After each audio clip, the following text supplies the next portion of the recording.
Okay, so based on my last video on YouTube of daily posting, these are the things that I wish I learned sooner about growing my YouTube channel, because these things sort of came to fruition as I was doing these daily postings.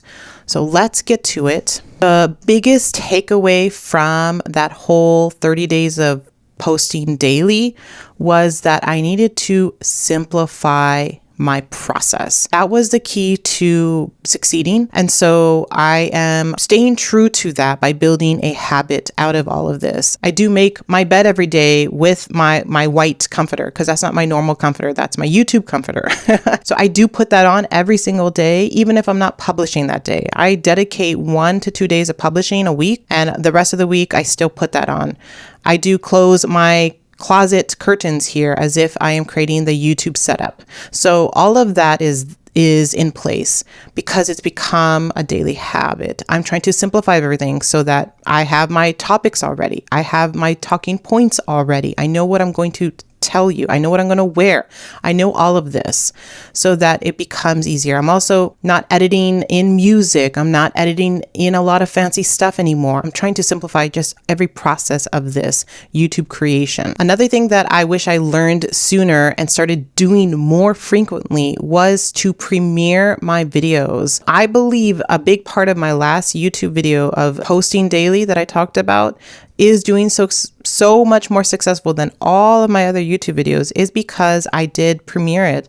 I created it and slapped it on my channel and created a day, almost a week later before anyone can see it. So it was sitting there being marketed slowly all over YouTube so that when it did publish, that it became popular. I'm going to try that method specifically for my YouTube videos to see if that works. It may not. I might have success with other types of content instead, but I'm going to try and build this silo up as I was mentioning.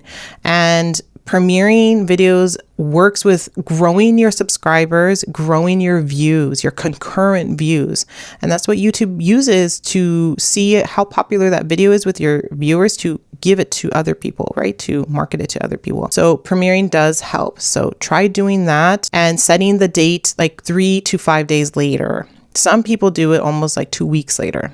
So that could work too. All right. The next thing I wish I learned sooner was not relying on an SEO tool like Ahrefs to help me with YouTube topics. Now, for the longest time, that's all I was doing. I did sign up to TubeBuddy to see if there was any differences. I didn't notice much of a difference of different topics that it was giving me versus what Ahrefs was giving me. So I just stuck with Ahrefs. And while it did help with getting some videos, ranking in Google and getting views, it wasn't my audience. I was attracting people from Google to come to my channel to watch my video and then leave. Like, it wasn't helping grow my channel by using an SEO tool. What I found worked the best, which now I'm even tweaking even more, is to look to see what's popular on YouTube and not copying that, but using that as inspiration with my content. One thing that I am subscribed to is the Creator Hooks newsletter, which I really like because I get YouTube titles that are popular. If you just go to Google and type in Creator Hooks newsletter, you can get this right here. So a weekly newsletter to help you write better YouTube titles in just 5 minutes. This is what I signed up to. And then in my email, I get examples. So this one is never get rid of these 12 things when decluttering. And then this is the title he gives us. He gives us some information and then the framework so that you can use it for your own niche, and gives us different ways, of why this works. And then different examples. Never eat these 5 foods, never go to these 8 countries. So I can use, never do these blogging tips when you want to something like I can adapt this for my YouTube channel. So I really like that. And so another one here, and he gives us a few different titles to work with. And so I like using that as a framework, and then so seeing what's popular on YouTube and then using those two methods to create some topical ideas and headlines. That is working far better than using a keyword or SEO tool. Another thing that I wish I learned sooner was it's not the amount of videos that you do per week, it's that you are doing videos per week. It's the thought of being consistent. That's what YouTube and a lot of these platforms want. They want content, but they want it consistently.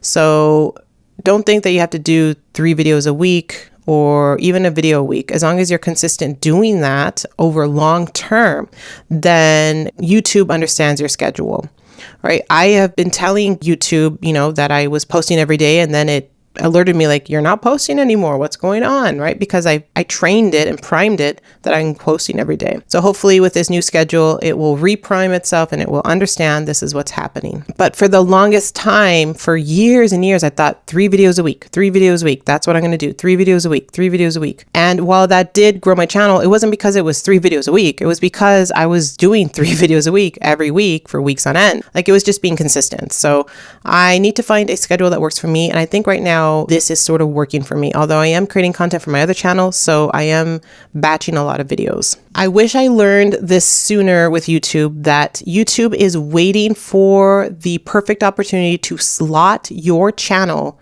to a topic. Like, it really is trying to find that one avenue and going with that. Now, like I said, for this channel, it is Pinterest. Pinterest, I get the most views on Pinterest.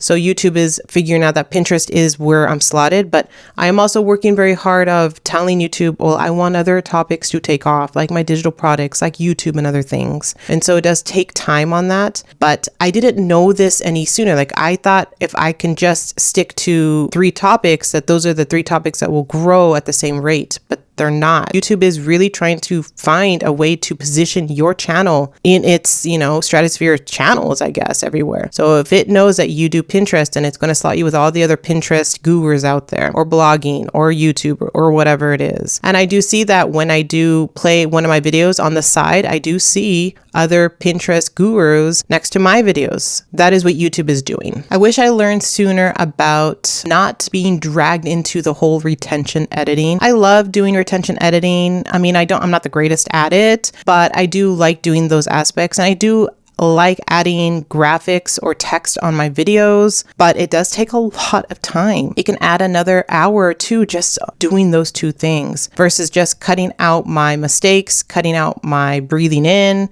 cutting out my ums. All of that is a lot easier than to add those elements. So I do need to realize that, yes, people are coming in. I'm probably getting better engagement because of a little bit of retention editing, because I'm adding these graphics, but I have to pick and choose on when that's going to happen and not do it all the time. So I'm trying to find that perfect medium for me, but it is hard. It is hard. Another thing that I wish I learned sooner, and I only recently stopped, was to say who I am and where I'm from in the beginning of every video. Hi, I'm Elna from twinsmommy.com, and today we're going to be da-da-da-da-da. If you go to older videos, you're going to see that's exactly how I introduced myself and started this video, right? I've learned from watching other YouTube videos from other YouTube people that you need to get right to it. You don't need to introduce yourself. Don't worry about that. Just get right to the topic. So I've really leaned into that, but I wish I learned it sooner. I mean, I was doing that for years and years and years. So I'm glad at least I know now. Another thing was not to make my end screen so confusing and have so many CTAs. I have recently streamlined this process. I did talk about it in my video of posting daily,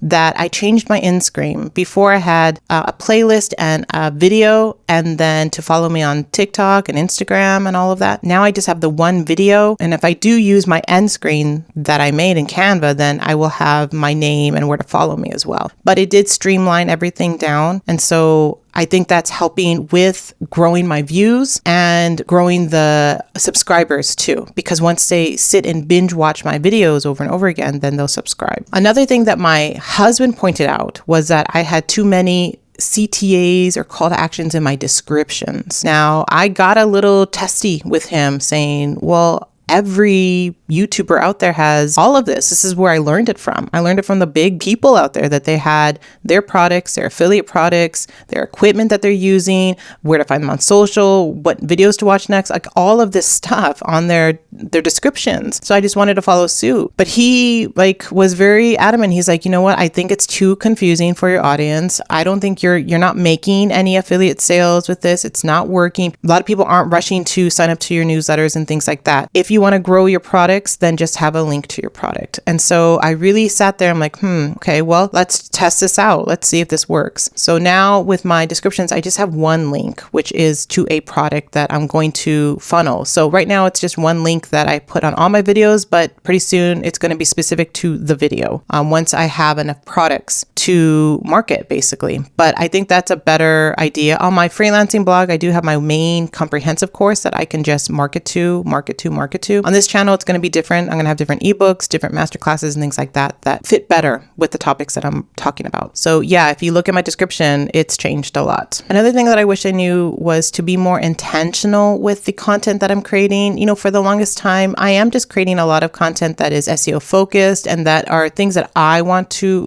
share, things that I know about and that I want to share. And I wasn't really taking into consideration what my viewers wanted. So it's only recently, I'd say within this year, that I'm actually listening to commenters and hearing what they want to learn more about so that I can create the videos for them. I've had people ask me to share my Pinterest strategy. I've had people ask me how to add pins to a blog post, things like that I've created videos for. So I'm really fortunate about that. And I think that's helped me be more authentic and help grow my subscribers and my views as well. But one thing I know is that this channel isn't here to grow my twins mommy business as much. I'm still working on that. I'm still trying to make this channel a driver for income for twins mommy. Right now, it's an arm of my business to get more views, to get more people on my brand so that through an indirect way, they will sign up to my digital products or sign up to my newsletter. But I haven't really made it a direct avenue for that at the moment, but it is something that I'm working on. And then the last thing, that it's better to look at my feedback, like I mentioned, my comments, than my analytics. While my analytics is fun to look at, I get to see if I am being closer and closer to monetizing my channel, all of this stuff. But that by itself is not going to help me figure out what my audience wants. And I need to read through comments. If it's not on my channel, it could even be on a channel that is close to my channel, to read